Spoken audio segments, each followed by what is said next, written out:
The first thing you must understand on your journey to mental strength is this: the battle begins in the mind. Life does not happen outside in before it happens inside out. Everything you are facing today, every challenge, every delay, every obstacle, every pressure didn't begin in your finances, your relationships, or your environment. It began in your thoughts. You can change your circumstances, but if you don't change your thinking, the circumstances will return in another form. That's why you can take someone out of your problem, but if the problem is still inside their mind, they'll find a way to recreate it again. You see, son, your thoughts are not harmless. They are powerful seeds, and the mind is fertile ground. Whatever you plant consistently will grow. If you plant fear, you reap paralysis. If you plant doubt, you reap hesitation.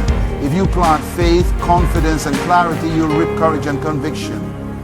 Many people are praying for breakthrough, but still thinking like victims. They want elevation, but they think like survivors, not overcomers. You can't rise higher than your dominant thoughts. So before we talk about overcoming challenges, we must first confront the quality of our internal conversations.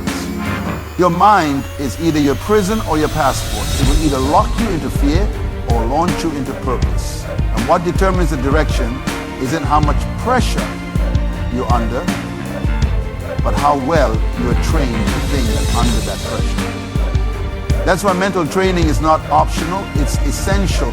In fact, the most dangerous enemy you will ever face is not around you, is the untrained voice inside you. The one that says, you're not enough. The one that tells you, this is too hard. The one that repeats, what if you fail? That voice isn't truth, it's programming. And the good news is, programming can be changed. Many of us were raised in environments where doubt was normal, fear was familiar, and small thinking was acceptable.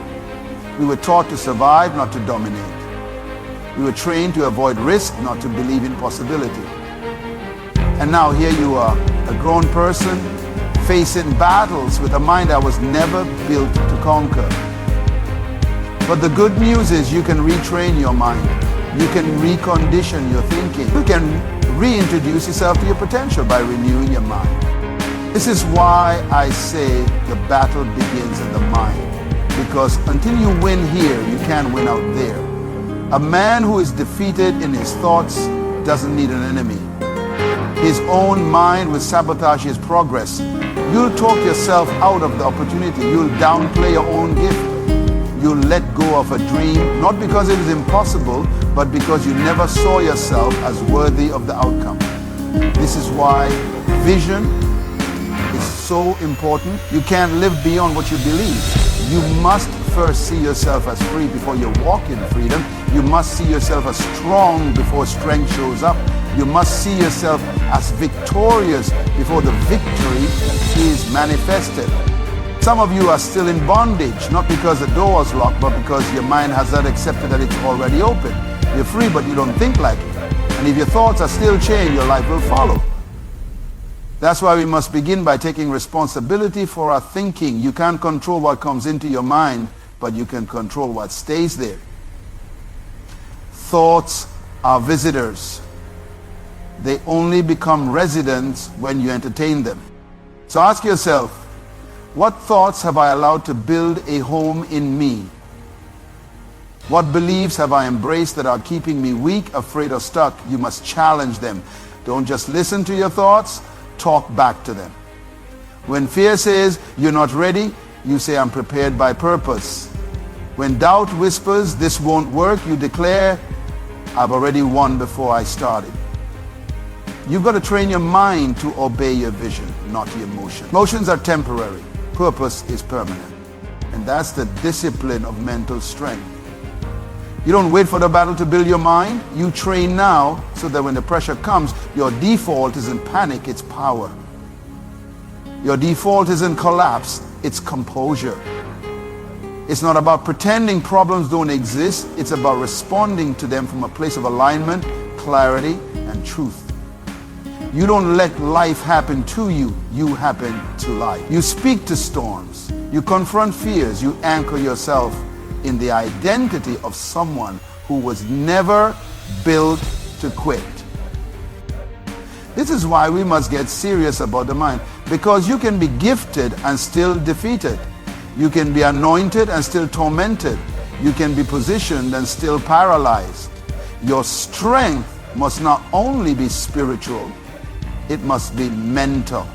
As a man thinks in his heart, so is he. That means your future is shaped more by your thoughts than your conditions. And if you can train your mind to agree with your purpose, no weapon formed against you will be able to prosper. Everything you are seeking, peace, progress, power, starts in the way you think. And if you win there, you win everywhere. Mental strength is not something you stumble into. It doesn't fall on you like rain. It must be developed, cultivated, and built intentionally. You've got to rewire your thinking for resilience. That means you don't wait for adversity to show up before you start preparing your mind. You begin now, before the storm, before the trial, before the pressure hits. Because if your mind is not trained to bend, it will break. But when it's conditioned for impact, you bounce back every single time.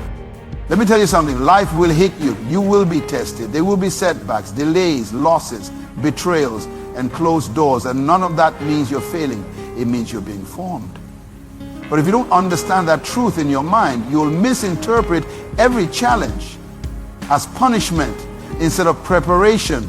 That's why resilience is a mindset before it becomes a reality. You've got to decide ahead of time that no matter what comes, I will not fold, I will not quit, and I will not lose myself. But here's the truth. Your current mindset may not be built to handle your next level. And that's why you must rewire it. You've been thinking a certain way for so long that it's become automatic. Patterns of fear, insecurity, procrastination, self-doubt.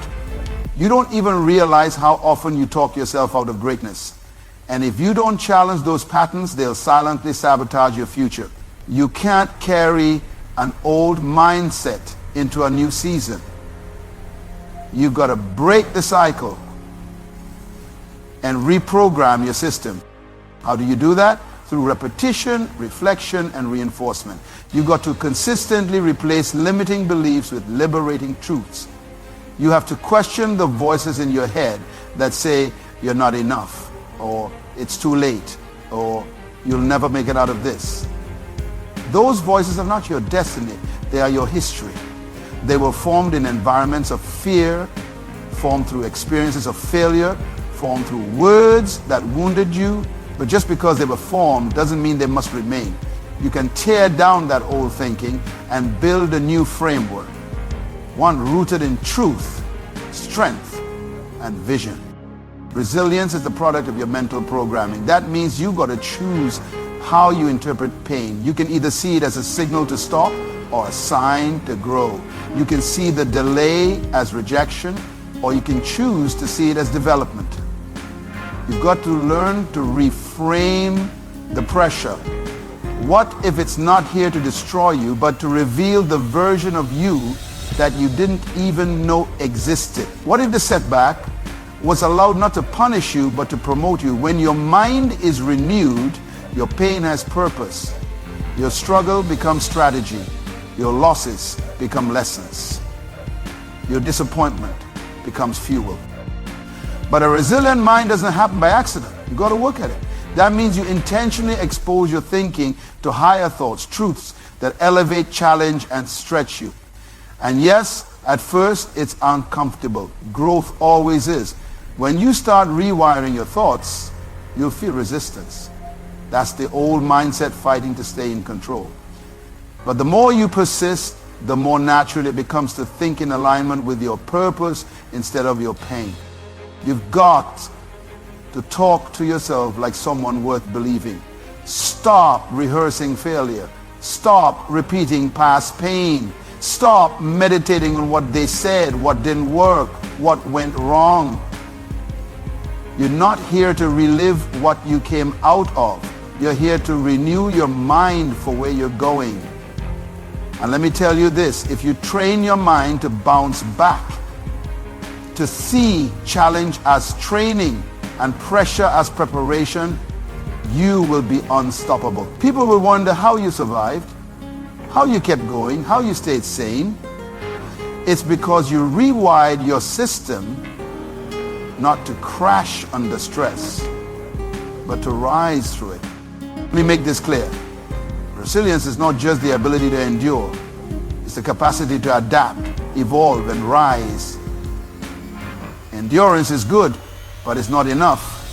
If all you do is survive, you're missing the assignment. You are not created just to make it through. You are born to grow through. Every adversity is an opportunity to upgrade your thinking, deepen your faith, and clarify your mission. So I challenge you, start doing the work. Interrogate your thoughts. Replace the lies with truth. Build mental routines that sharpen your focus and stretch your endurance. Don't let random thoughts dictate your direction. You are the architect of your mental environment. Build it with strength, wire it for resilience, and discipline it for victory. Because when your mind is right, life has no choice but to follow. If you want to become mentally strong, if you want to train your mind to overcome anything, you must be intentional about what you feed it. Because your mind, just like your body, becomes what it consumes. You can't build a strong, disciplined, resilient mindset while feeding your brain a steady diet of fear, distraction, gossip, and nonsense. You cannot rise on junk food thinking. You cannot conquer with a starved soul. What you allow into your mind either fuels your faith or feeds your fear. It either activates your purpose or anesthetizes your potential. And many people are praying for peace, asking for clarity, begging for direction, but their minds are cluttered with noise. They're listening to voices that have no authority over their destiny, and they're wondering why they feel lost. You can't discover your true self while drowning in someone else's confusion. If you want to grow, you've got to guard the gates of your mind like your life depends on it. Because it does. Everything you hear is a seed. Every conversation you have, every post you read, every video you watch, every message you meditate on. These are not just passing moments. They are deposits.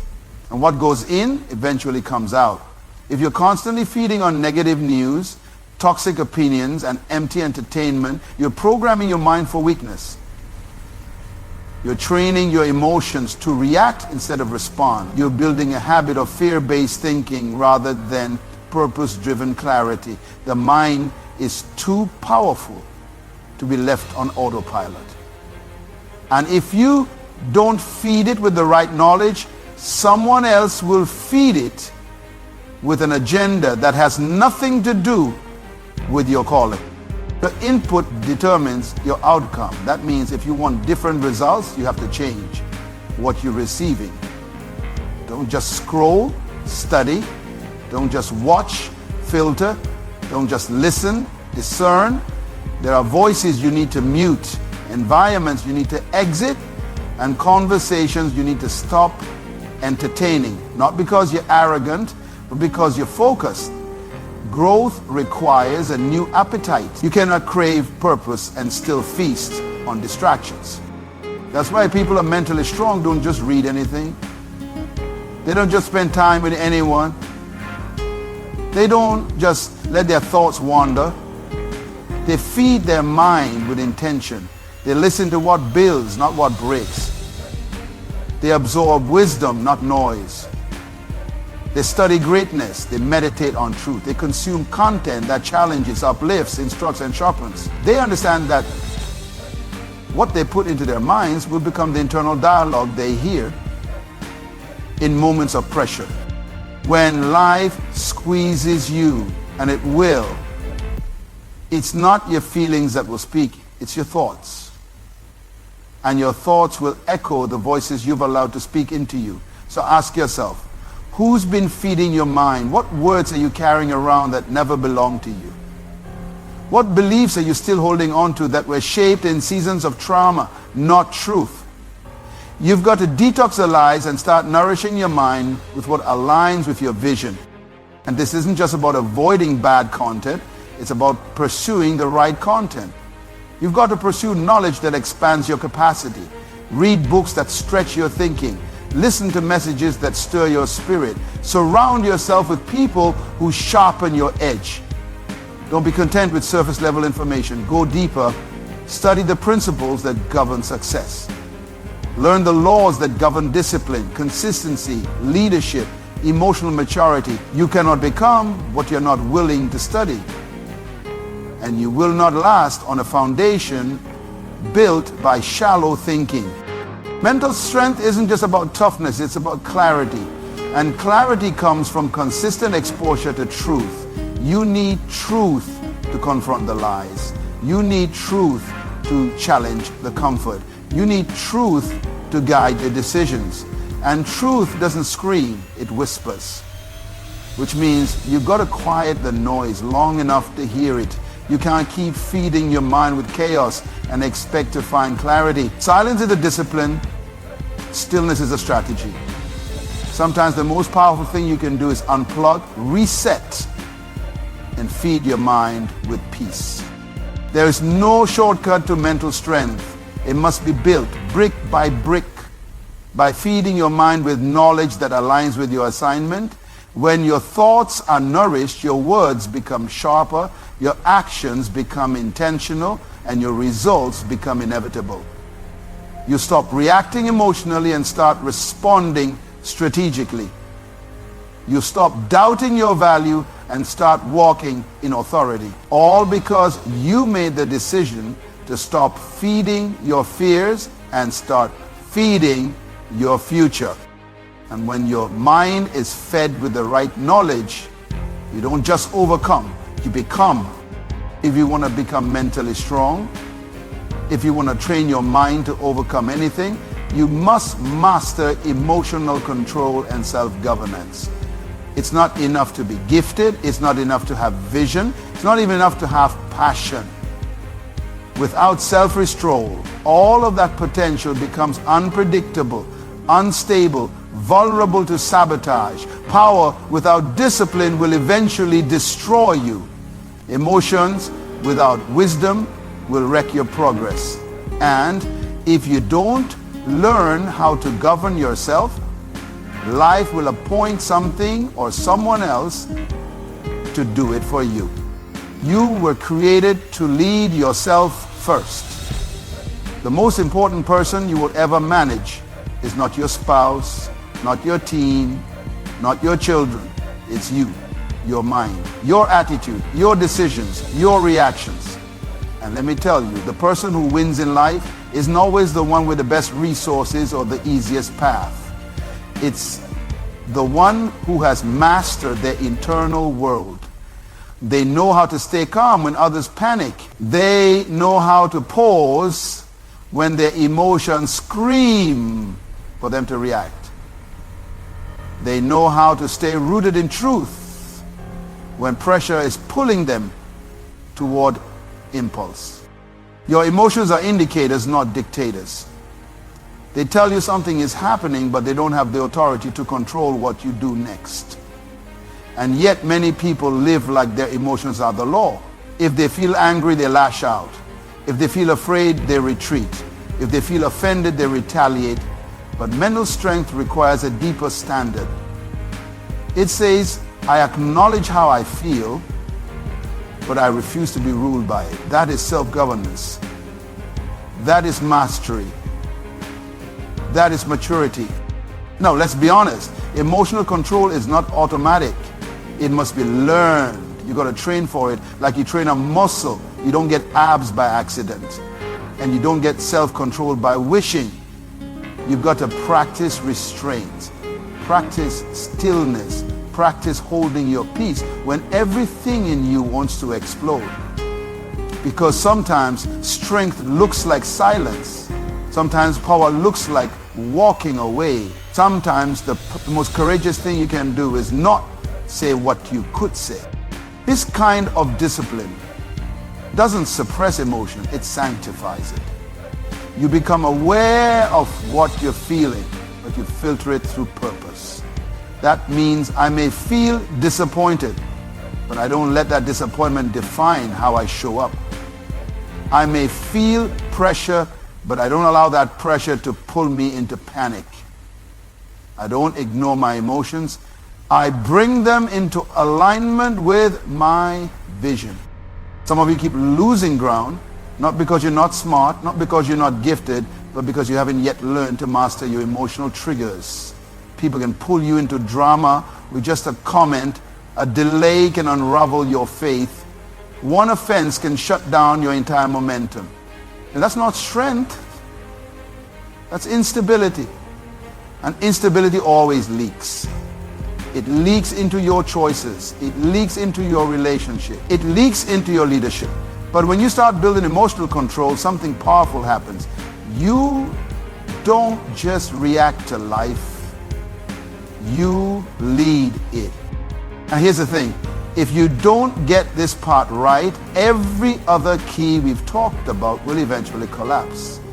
You can rewire your thinking, you can feed your mind, you can declare vision, but if your emotions hijack your decisions, your progress will always be fragile. You'll move 2 steps forward, then fall back again. Not because of life, but because of unprocessed emotion. You cannot build legacy on emotional inconsistency. You cannot fulfill purpose if you are always chasing peace instead of creating it. But once you make up your mind to train this area, to submit your feelings to discipline, you begin to develop a level of peace that cannot be manipulated. People lose their grip trying to provoke you, and you stay centered. Chaos breaks out around you, and you remain calm. Pressure intensifies, and you remain focused. Why? Because you are no longer ruled by emotion, you are ruled by principle. You are ruled by purpose. And when purpose is your compass, you stop chasing comfort and start choosing growth. It's not that mentally strong people don't feel deeply, they do. But they refuse to let emotions lead the way. They've learned how to acknowledge without attaching, to feel without forfeiting their clarity, to cry and still move forward, to be wounded and still stay wise. That is real power. That's what separates the unstable from the unshakable, not the absence of feeling, but the presence of discipline. This level of mental strength creates internal freedom. You're no longer a slave to mood swings. You're no longer at the mercy of someone else's energy. You stop outsourcing your peace to people, circumstances, or applause. You own it. You protect it. You become the thermostat, not the thermometer. You set the atmosphere, not respond to it. And when you learn to govern yourself, you become a leader life can trust. If you truly want to train your mind to overcome anything, you must confront fear, face discomfort, and lean into pressure. There is no strength without struggle. There is no courage without resistance. Growth does not come wrapped in comfort. It comes dressed in challenge. And the problem with most people is not that they don't have potential, is that they've made peace with fear. They've accepted fear as a boundary instead of a signal. They see discomfort as danger instead of development. But anything you refuse to face will end up controlling you. And anything you fear becomes the ceiling you will never rise above. Mental strength is not built in moments of ease. It is forged in the fire of tension. It is strengthened through adversity, pressure, and hard decisions. You don't become mentally tough by avoiding conflict. You grow through it. But we live in a time where many are conditioned to flee discomfort. The moment it gets hard, they quit. The moment it gets unfamiliar, they retreat.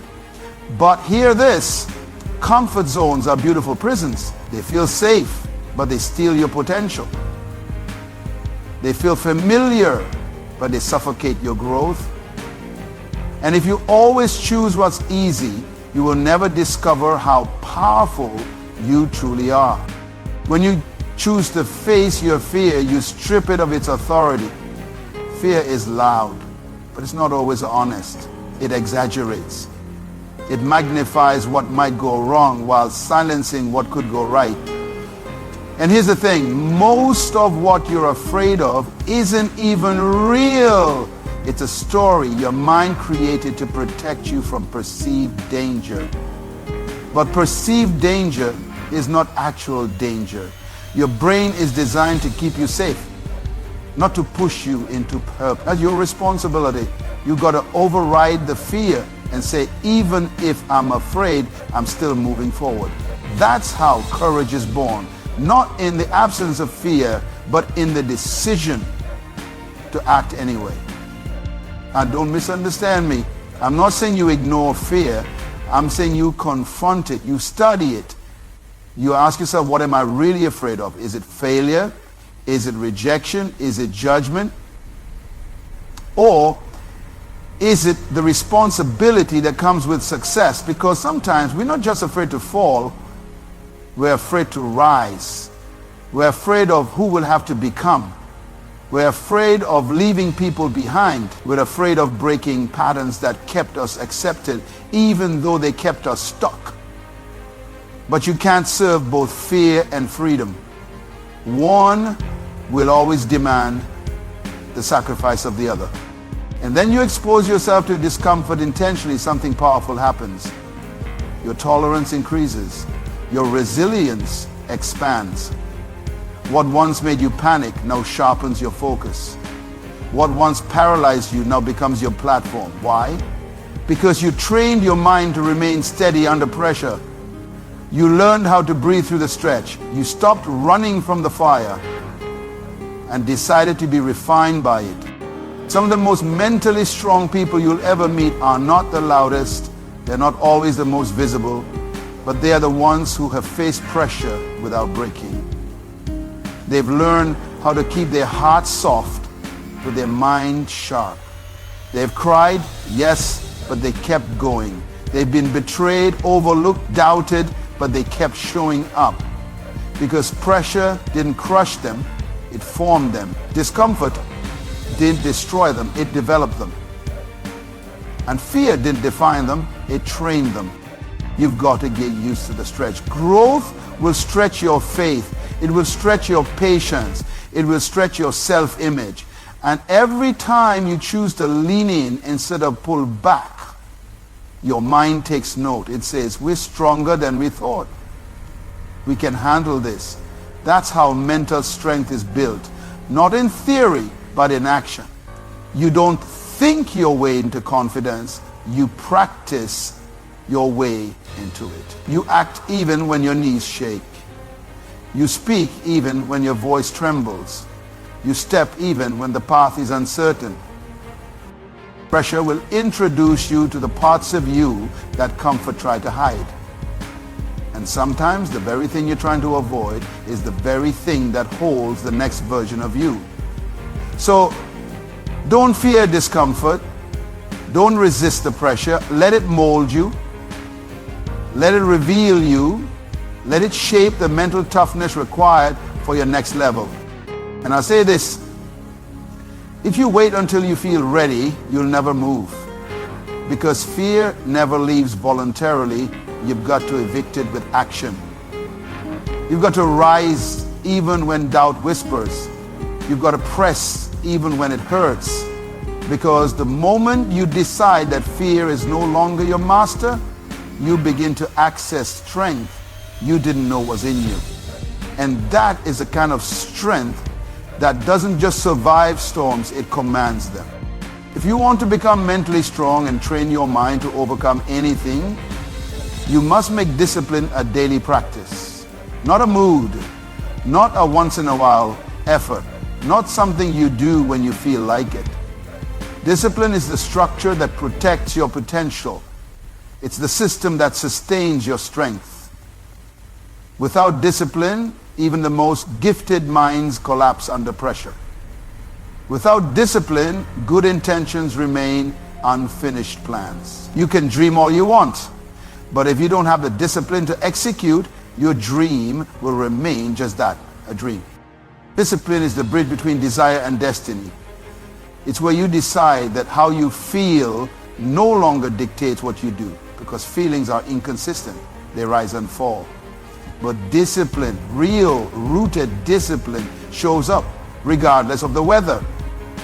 Discipline doesn't need applause. It doesn't need motivation. It moves on principle. It moves on purpose. And that kind of consistency builds power. Every day you choose discipline, you're voting for the future you. You're building a mindset that doesn't crumble under fatigue, under distraction, or under pressure. Let me tell you, discipline is not glamorous. It's not always loud. Sometimes it looks like waking up early when no one is watching. Sometimes it looks like saying no to the wrong thing even when it feels good. Sometimes it looks like choosing silence over reaction, focus over entertainment, responsibility over comfort.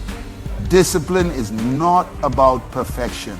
It's about creating systems that train your mind to stay locked in on what matters, even when everything around you is pulling you in 1,000 directions. Some people pray for breakthrough, and that's good, but what they really need is structure. What they really need is to stop breaking their own momentum with inconsistency.